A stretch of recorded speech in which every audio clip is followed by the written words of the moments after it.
Thank you. I will now talk about chaos theory. What is chaos theory? It is a theory of dynamical systems, which is simply time evolutions. And chaotic time evolutions correspond to the fact that if you make a small error on the initial state of your system, this error may grow exponentially with time, at least as long as it is small. Now,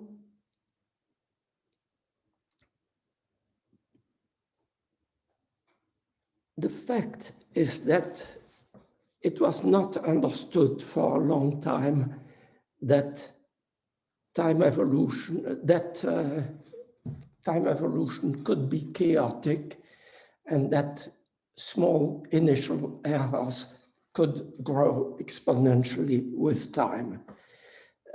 This has been discovered time and again by several people, and I will now look at the various origins of this discovery of chaos. Now, the fact is that chaos is related to chance and unpredictability. And I would like to go a long time ago to Cicero, who was official divine for the Roman Republic. Namely, he was supposed to predict the future officially, and he wrote a book on this, which is called De Divinatione, before Christ. And what he says about divination of the future is you shouldn't believe anything in this respect.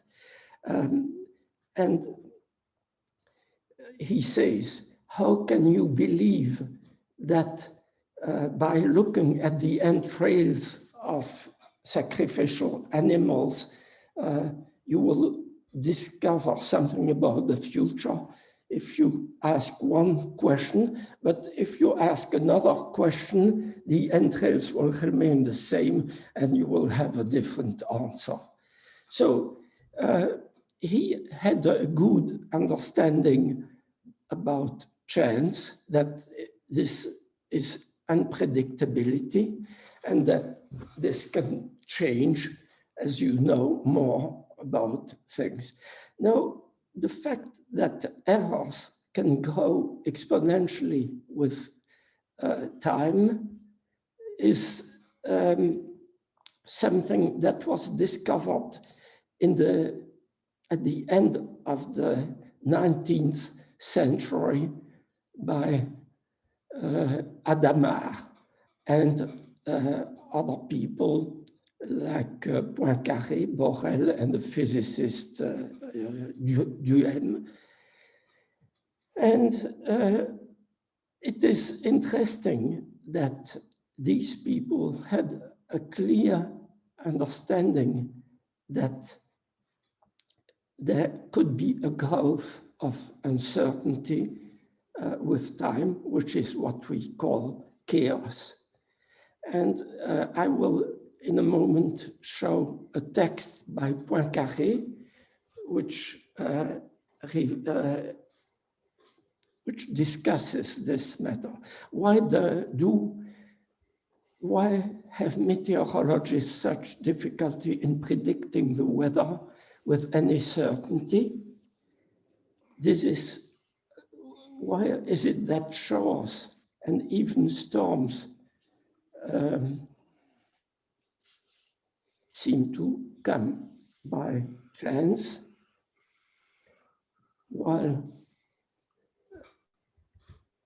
so that people would pray for fine weather or rain when they would consider it ridiculous to ask for an eclipse by prayer?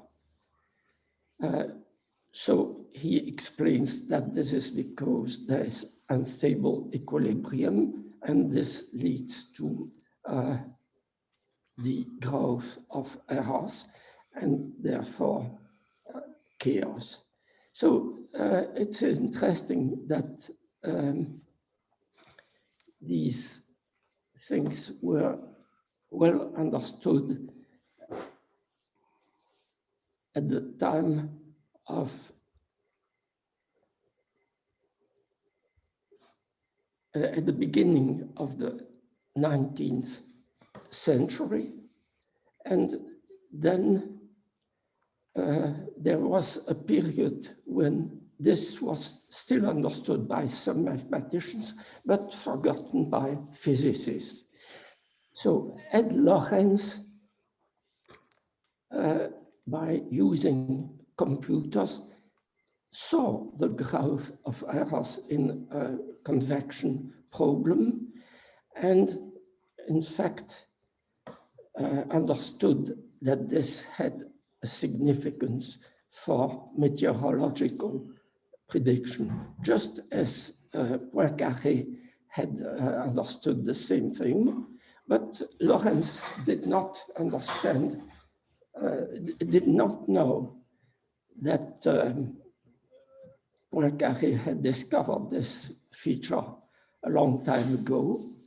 And when I looked at the problem of sensitive dependence on initial condition with respect to the nature of turbulence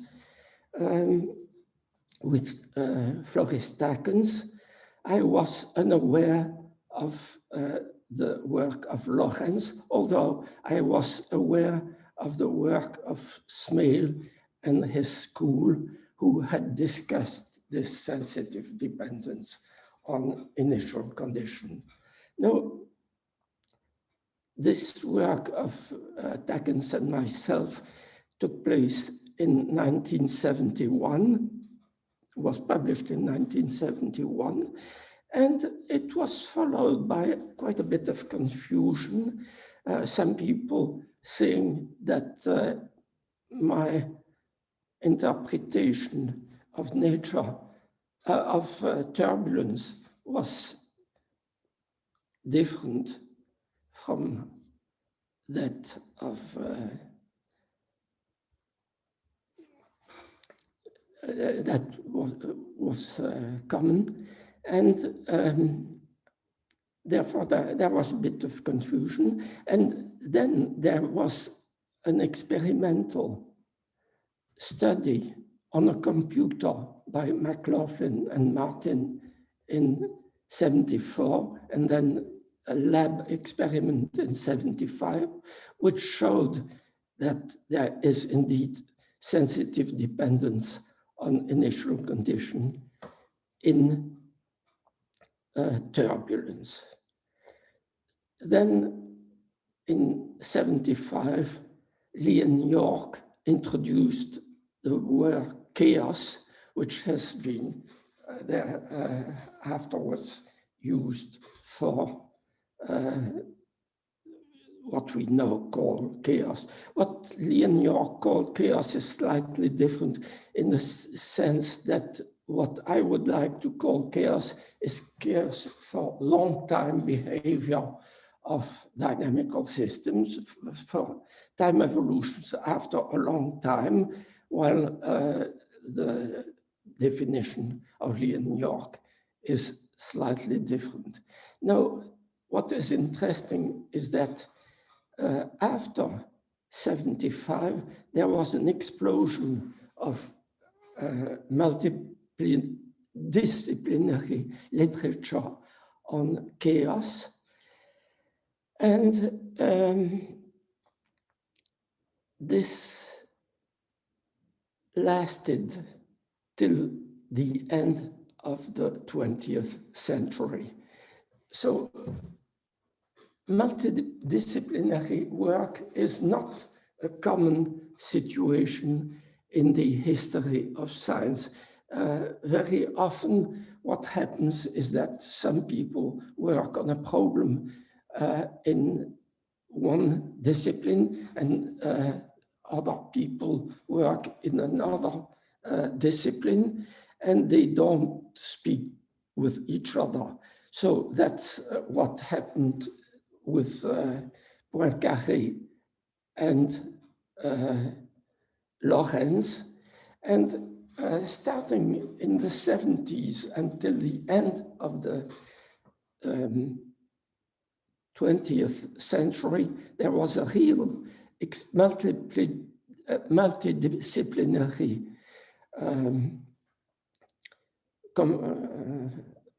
work, conferences which had together chemists and physicists and mathematicians and people in the social sciences. And this was a very interesting period.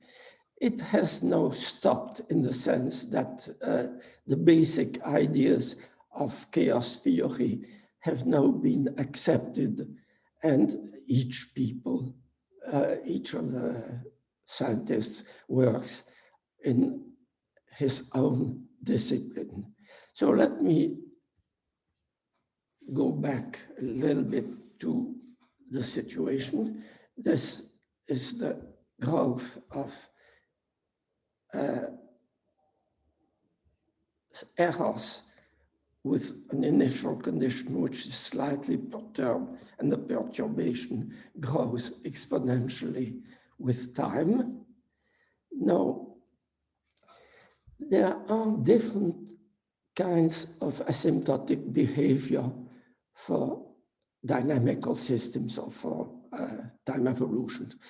One situation is when there is an attracting fixed point, or all time evolution converge to the same thing. Or another situation is when you have asymptotic periodicity, and that corresponds to an asymptotic periodic orbit. Now, when several periods coexist, we have a so-called quasi-periodic behavior.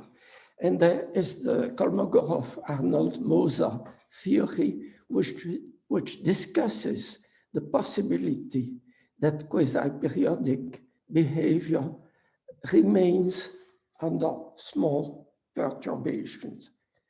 And there is, however, another possibility, which is that when you have quasi-periodic behavior, by perturbing it, you have a situation which remains a finite dimensional attractor, but where instead of a finite number of periods as in quasi-periodic, there is an infinite number of periods.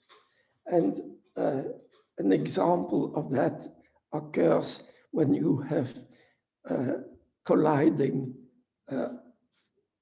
spheres, and there's an exponential growth of errors, which was already understood at the beginning of the 20th century. So this is no picture of attracting periodic point, attracting periodic orbit, attracting quasi-periodic situation, and this is now a strange attractor, which is chaotic attractor with chaos. And this is the situation. Now, turbulence is the study of a fluid in 3 dimensions, and meteorology is basically a study of a fluid, namely the atmosphere, in 2 dimensions. The fact being that the atmosphere is basically 2-dimensional, while hydrodynamic turbulence is in 3 dimensions. So, well, although hydrodynamic turbulence and meteorology both deal with a fluid, the situations are quite different. Now, Landau tried to understand turbulence by having an increasing number of periods in a quasi-periodic situation. And the paper of Ruelle and Dykens changed this perspective and proposed that there would be a continuum of frequencies, which was later supported by experiments.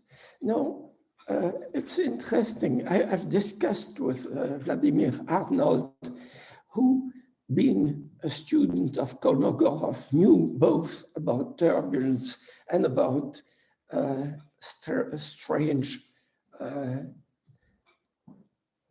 dynamical systems. And he sort of understood that the 2 things were related, but thought of publishing a paper proving mathematically that there would be sensitive dependence on initial condition for the equations of dynamical time evolution, which he could not do. And therefore, he did not write the paper. He wrote other very interesting papers, etc., but not about turbulence. And it's interesting that Arnold also made a wrong physical assessment of chaos in the astronomy of the solar system. Namely, he thought that it would be quasi-periodic, and it is now known that it is actually chaotic. But I'm going a little bit too fast. Let me discuss the various possibilities in which chaos can appear in a dynamical system. One situation is that one starts with quasi-periodicity, and then one changes by perturbation to a strange attractor with a continuum of frequency, which is the chaotic situation. Now, another scenario was discovered by Mitch Feigenbaum.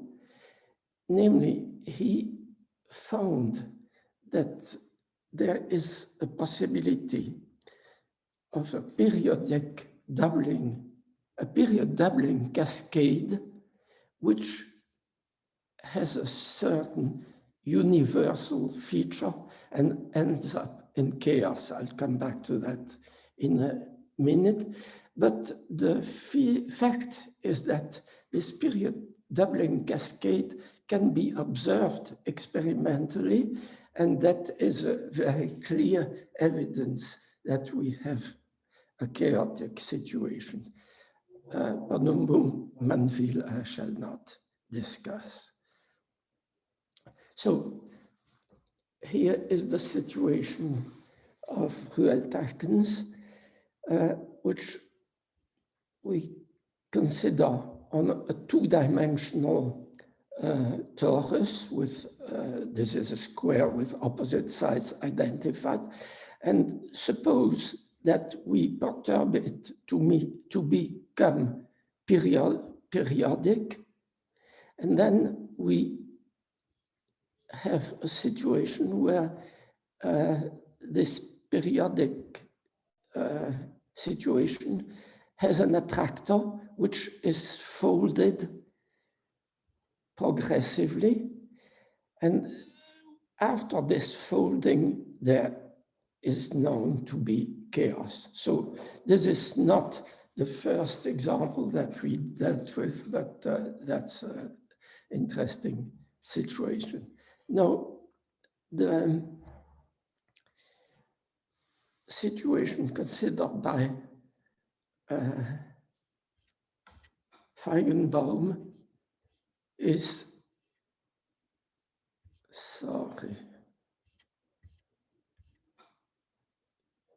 the situation considered by Feigenbaum is a period doubling. So the variable to be considered is vertical, and here is a fixed point, and horizontally is a bifurcation parameter, and you see that the attracting fixed point can become a period 2 periodic orbit, then a period 4 periodic orbit, etc. And after the limit of infinite period, one has a situation which looks different and is in fact proved to be chaotic. So the beauty of this system of Feigenbaum is that it can be visualized in experiments, and that it gives a clear proof of the existence of chaos. Now, there's a little bit of mathematics that has to be discussed. If you have a quasi-periodic time evolution, then it's uniquely ergodic, namely, there's only one invariant measure, which is ergodic for such systems. Well, for chaotic time evolutions, since there is stretching in one direction and contraction in another direction, one can prove that there is uncountably many ergodic measures. So if there are many ergodic measures, the question is, what is the measure that describes the physical situation? Now, there is a measure which is called SRB, which has the interest that, roughly speaking, I'm not making a precise mathematical statement here, which is that for almost all initial conditions, with a little bit of perturbation, you get this one SRB measure. And these SRB measures have conditional measures on unstable manifolds. These are the expanded manifolds, and which the conditional measures are continuous, absolutely continuous with respect to Lebesgue measure. And this is equivalent to a variational principle. So there is a nice characterization of the physical measures. Now, the problem is that there is a class of chaotic measures called the uniformly hyperbolic measures, for which one has a very good mathematical theory. However, while it was hoped for that uniformly hyperbolic measures would be dense in all chaotic measures, this is not the case. So there's a chaotic hypothesis which is being used by Galavotti and Cohen, which is let's look at chaos as if it were uniformly hyperbolic. So that's a little bit of mathematical side remark. Now, to study the experimental chaos, what one does is one constructs a time series. Now, if a time series is one-dimensional series of values of one variable of the system as a function of time, and one can construct from this one-dimensional time series a k-dimensional time series by introducing delays. So one considers a point which has coordinates at time t, t plus delta, t plus k delta. And this is a projection of the k-dimensional attractor on this projection of the physical attractor on k-dimensional space. Now, one thing that one can do is to study the dimension of the attractor using the reconstructed attractor with time delays. And it's possible to look at the pairs of points which have a distance x and y. I mean, taking the distance between points x and y on the attractor, and when this distance is small, the measure of this small set grows like epsilon to the power nu, epsilon being the distance between x and y, and nu being interpreted as a dimension, a correlation dimension. And in general, for chaotic attractors, this dimension is not integer. And at a certain time, people computed from experiment all kinds of correlation dimensions.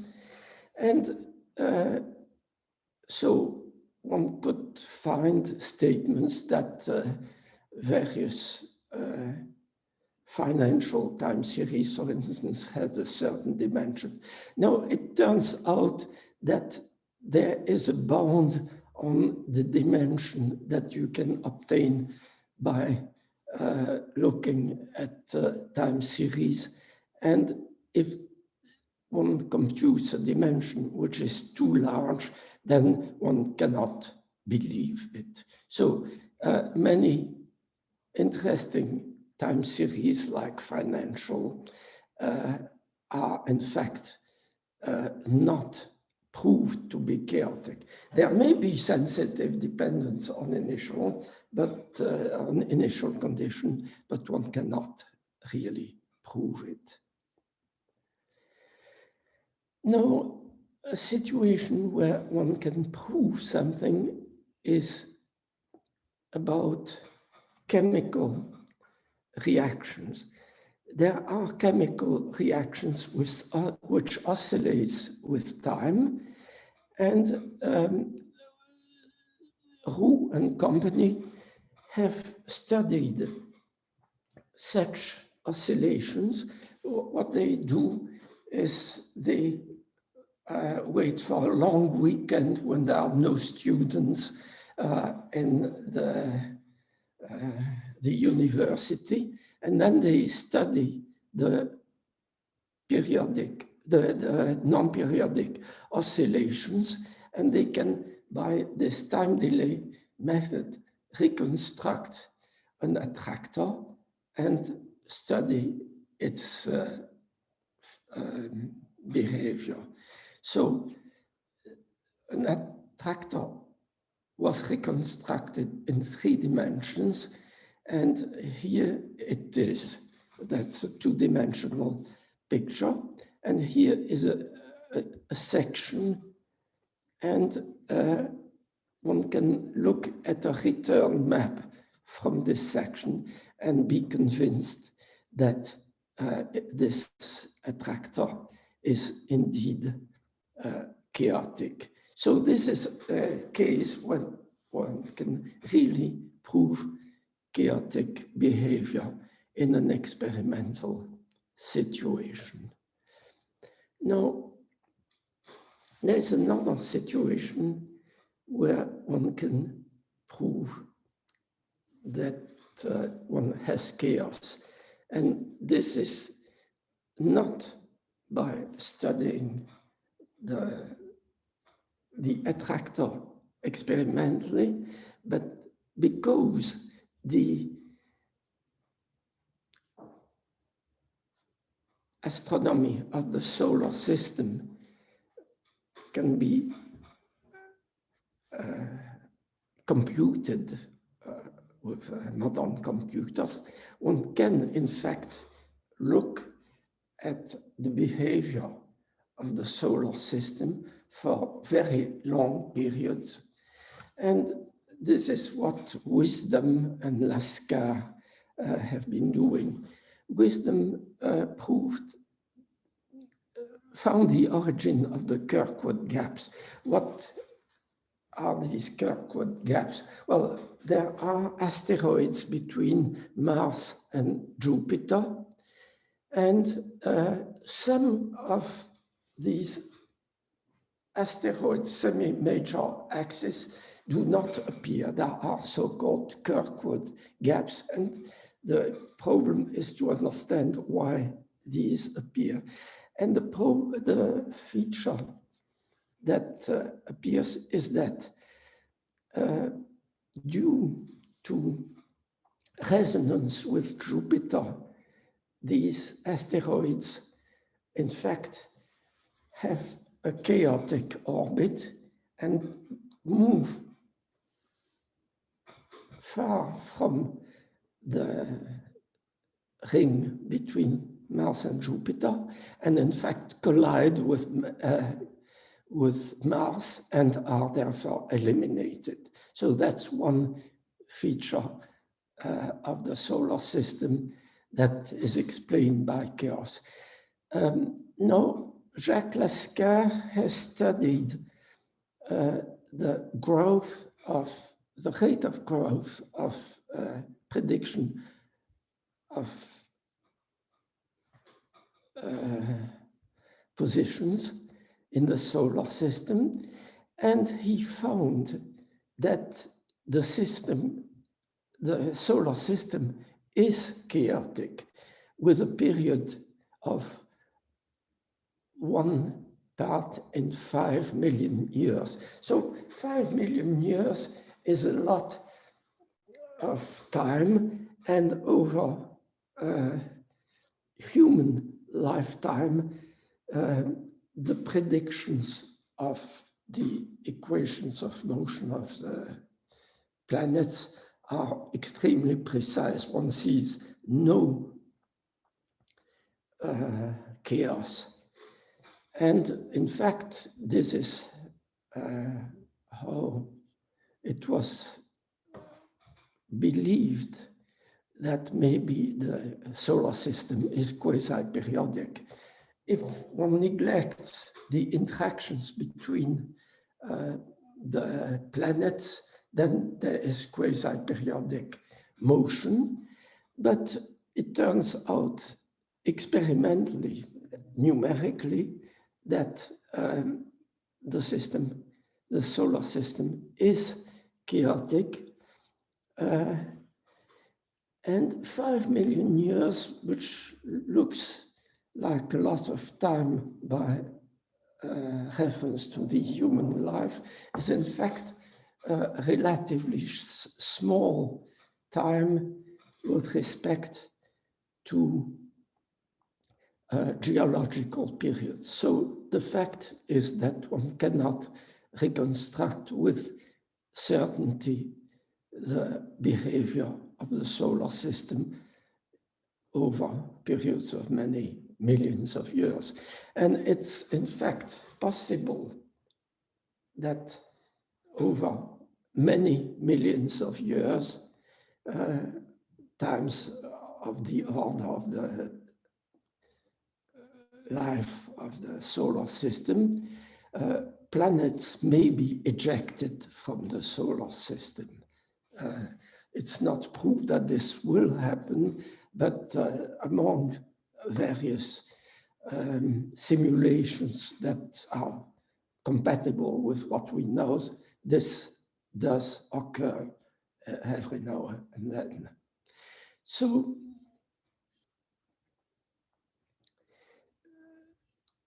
let me try to summarize the situation. We have a multidisciplinary effort which lasted for 3 decades, more or less, and which was very useful for the development of science, with a common language being developed, like words like chaos, attractors, Lyapunov exponents, SRB measures, etc. Afterwards, the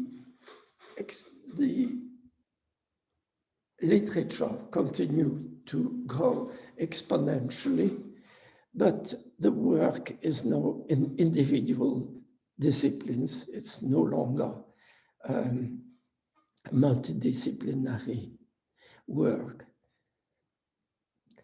Now, the positive results that have been obtained are chaos in meteorology. This is proved.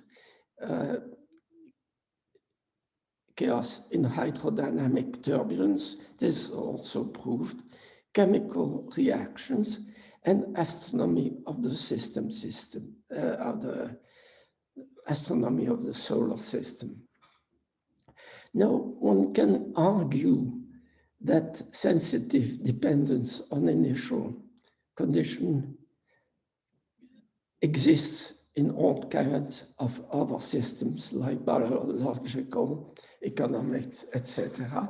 But one cannot prove this in a completely satisfactory manner.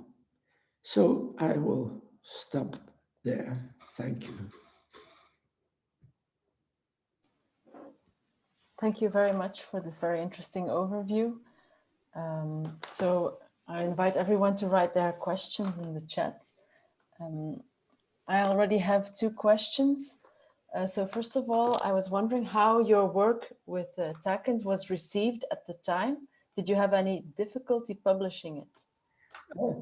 Well, the fact is that the first journal to which we submitted the paper, refused it. But I'm not very upset by this, because new ideas have a little bit of problem to be accepted. And in fact, when we wrote this paper, we thought that this was just a mathematical remark which would be soon forgotten. And the fact that there was objections, showed that this was in fact more interesting than we actually thought. So it encouraged you. It was encouraging. Yeah, that was encouraging, and it's only after a couple of years that things became accepted. Great.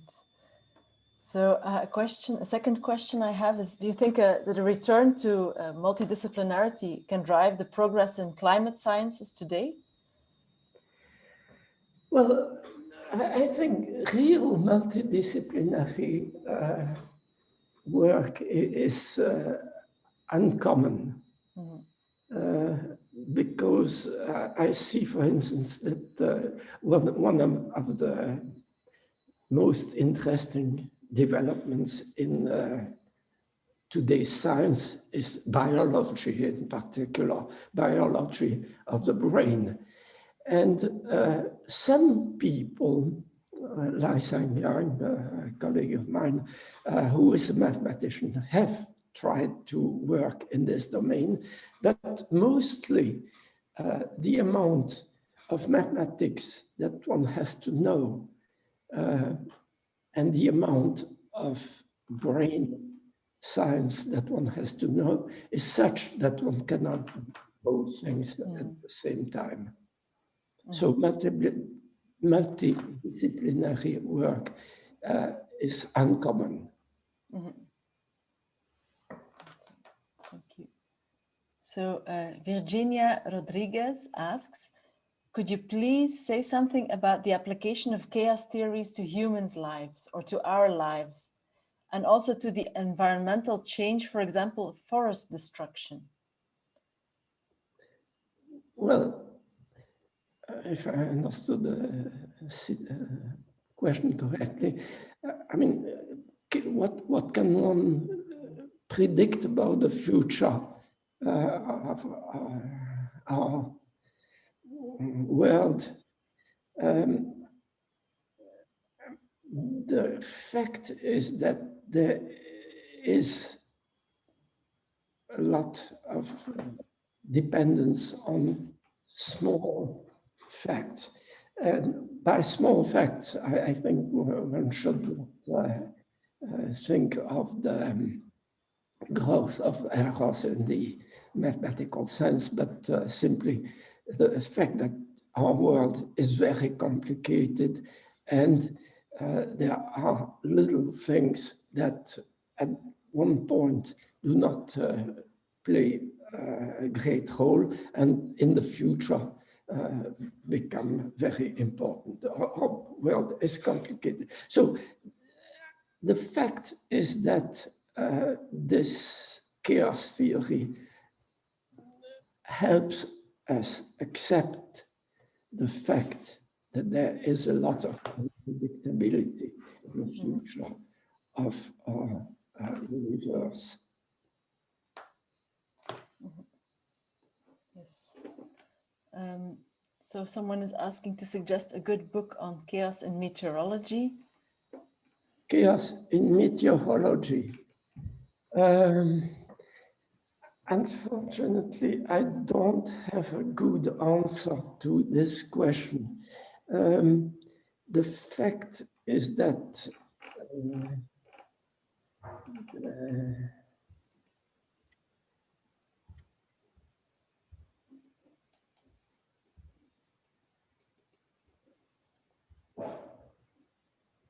the Lorentz attractor that was started in '63 created progressively a lot of interest. And it turns out that the use of computer is very efficient in studying the meteorology.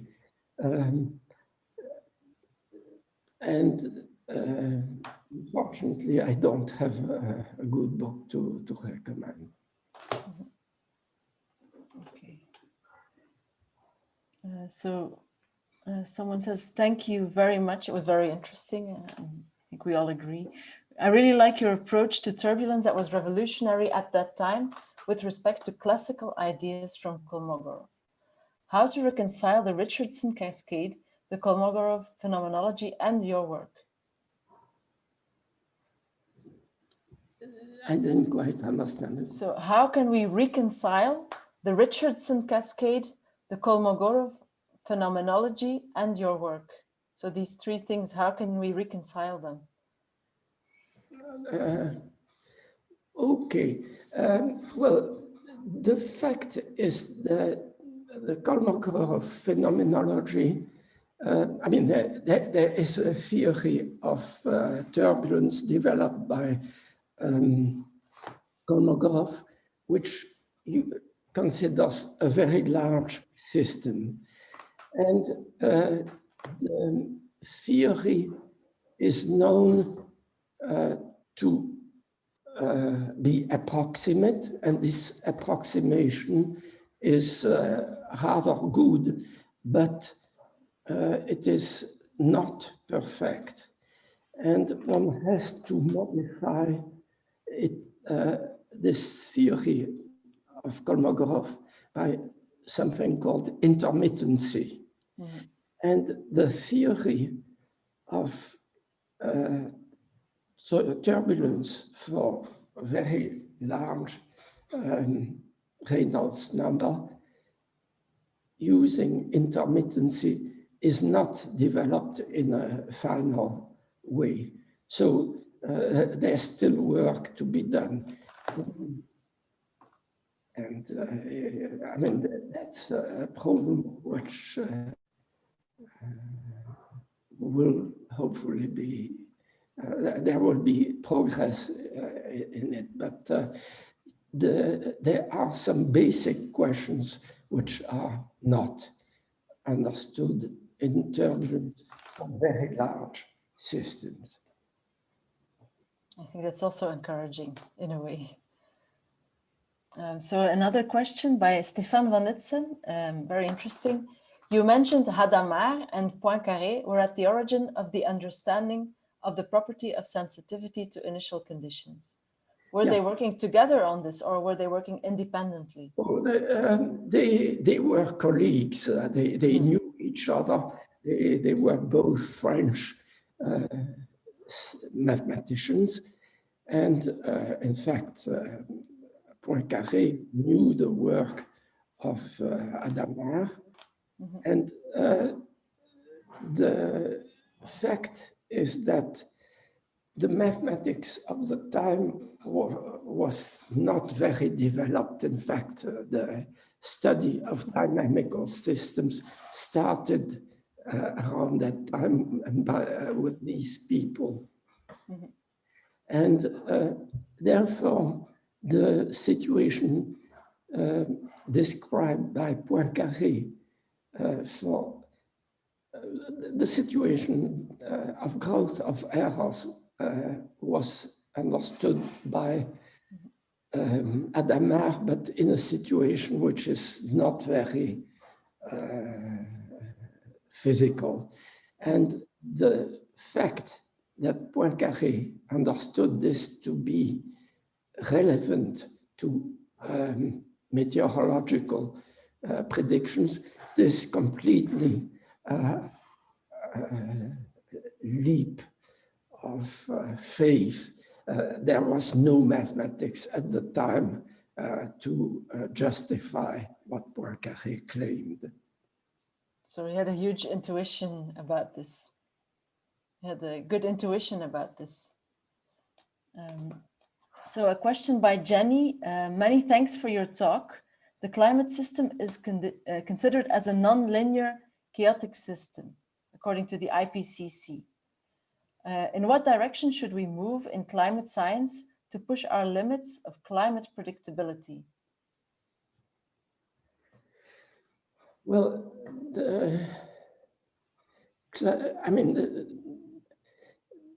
meteorology is a study of the climate on a short time scale, and the climate is interested in longer time scales where things like the increase of carbon dioxide in the atmosphere has to be taken into account.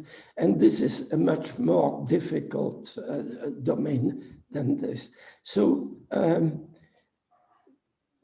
climate science is a very active domain of research, but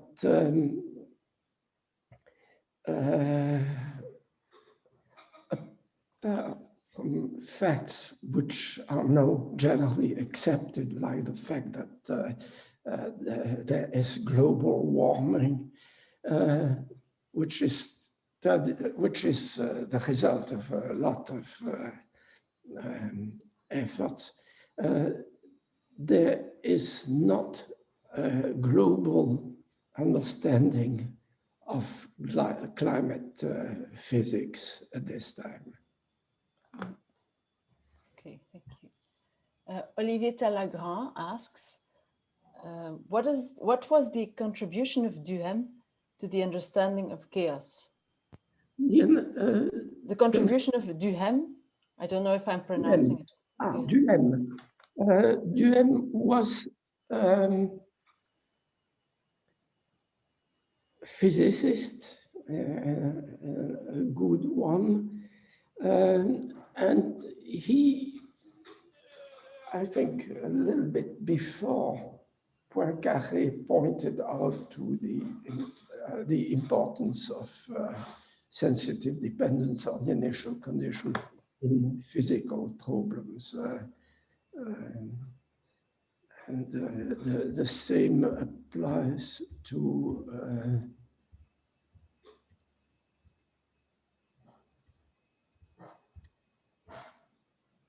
Ruelle. Ruelle, in fact,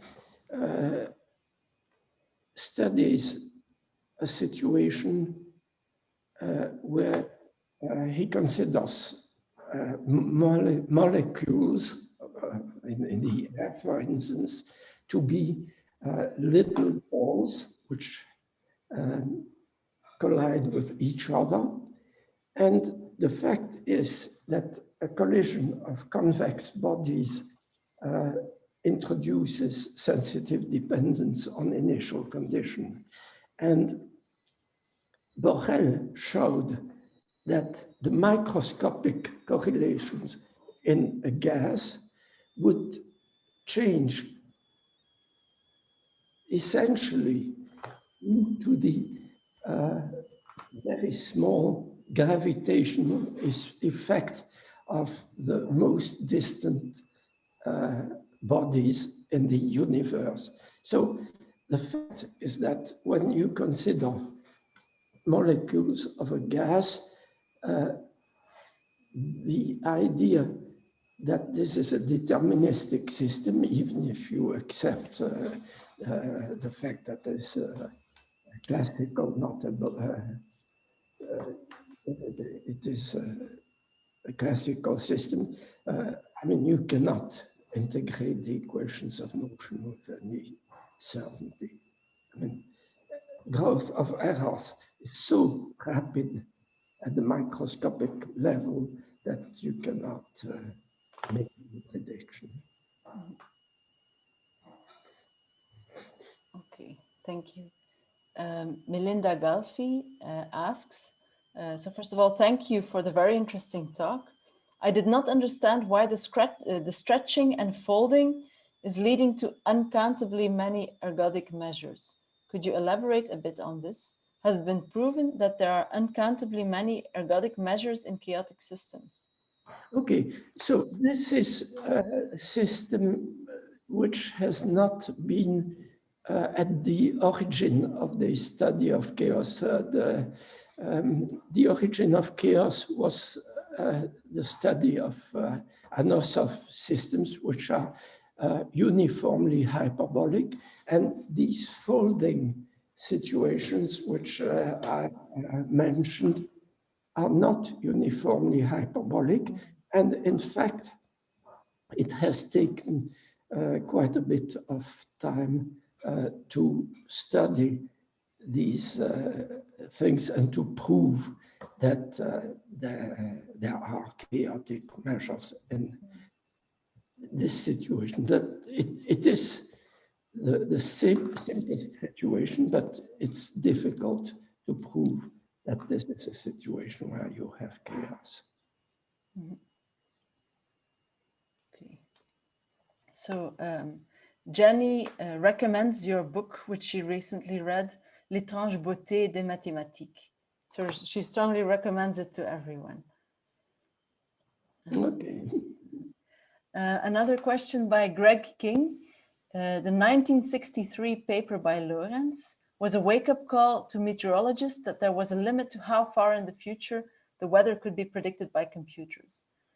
The audience may also like to know that the much used tool of empirical orthogonal functions, also due to Lorentz, has a connection to the time series method of Takens via the work of Broomhead and King, Physica D, volume 1986. So it's more of a comment than a question. Okay, well, so Ed Lorentz proved by computer that there is a growth of error in convection. And this was at the beginning, I mean, this was one of the first uses of the computer. He was at the beginning, the sort of thing that Lorentz did in 1963 could not have been done by computer earlier. But then later, the computers were used more and more, and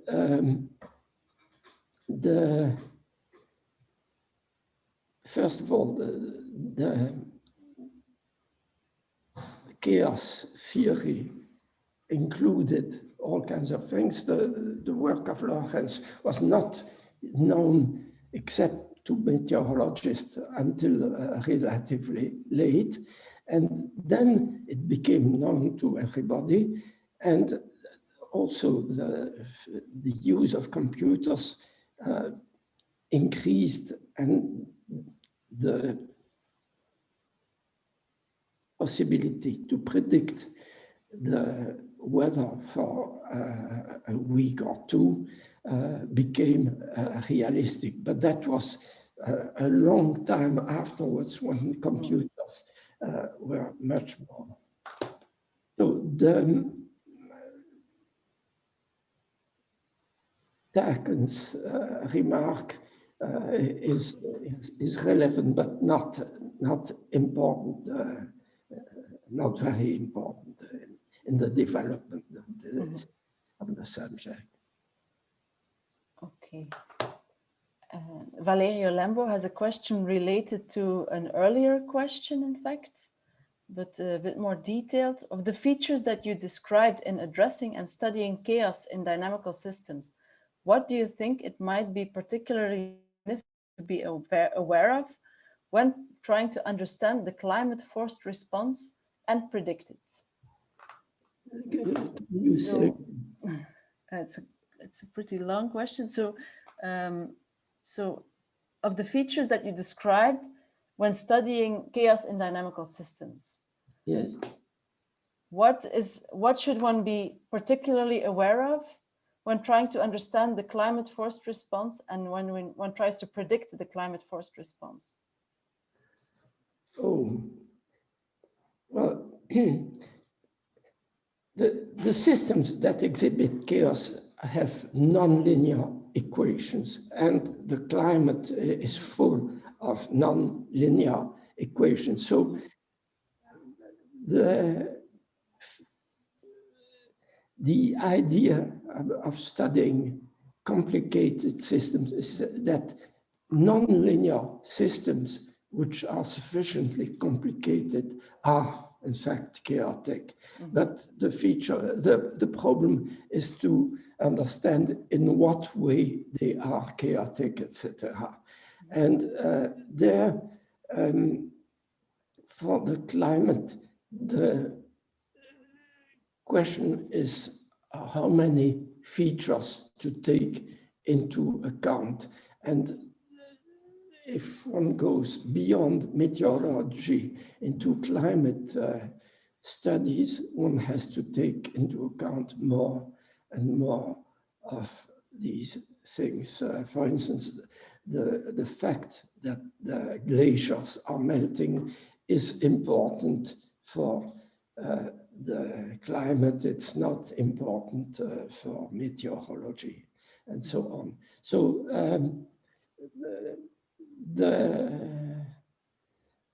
the important features are discovered case by case.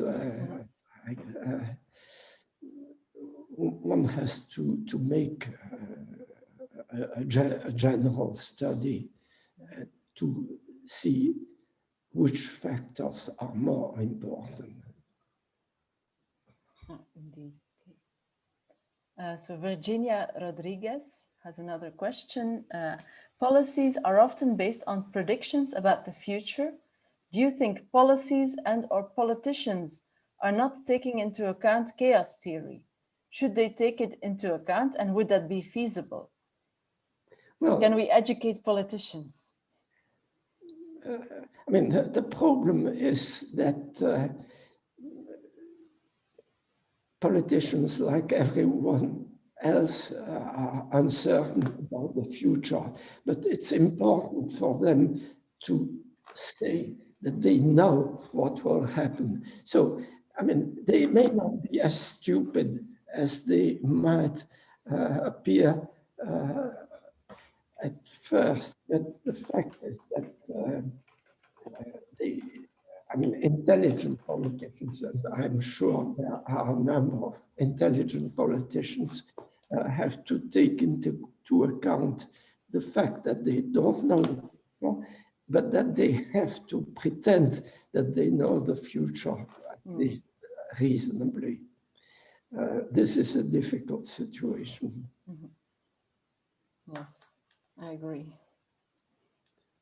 So Urania Giannopoulou asks, Dear Professor Ruelle, I feel very privileged to have watched your presentation, and I admire you for your contribution in understanding turbulence, but above all, your talent to perform really interdisciplinary research. I would like to ask you if you think that chaos theory has more to offer to our understanding of the solutions of Navier-Stokes equations. Well, the understanding of Navier-Stokes equation is that one has experimentally found situations where there is unquestionably chaos. I mean, there is little doubt that Navier-Stokes is a reasonable representation of the dynamics of a fluid. So one can either do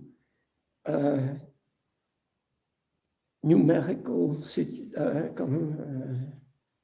simulations or experiments in the lab. Now, numerical simulations are limited to rather small Reynolds number, namely the beginning of turbulence, not fully developed turbulence.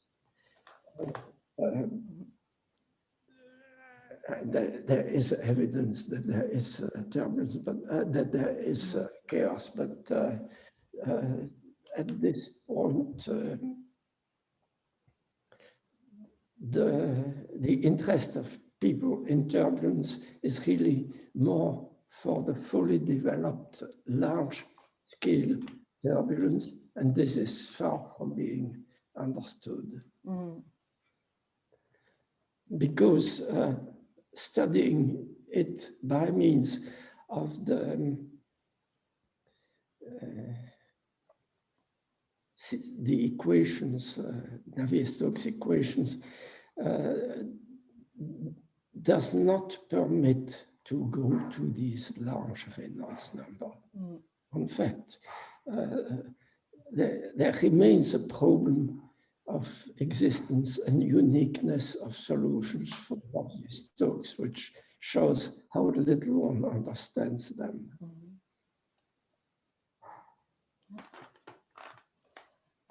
Finally, a question by Thomas Gilbert. So Robert McKay wrote in his 1991 appraisal of Ruelle-Takens, the Ruelle-Takens route is probably of limited turbulence. However, the strange attractor concept seems a good description of turbulent flows in bounded domains. What we need to do is find the invariant measures. What are your comments on this remark? Okay, so I mean, interesting is invariant measure, and the work on that is relatively late. It is rather clear that chaotic systems have many ergodic measures, but the fact that the identification of these measures is a problem that is only partly understood. It's well understood for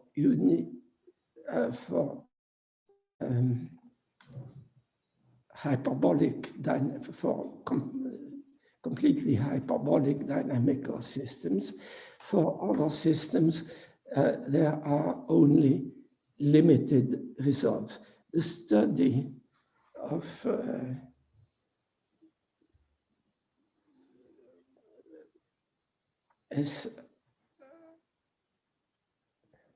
SRB measures, which are those which are relevant, in fact, benefited essentially from the work of Lai Sang Yang, who is a Chinese American mathematician.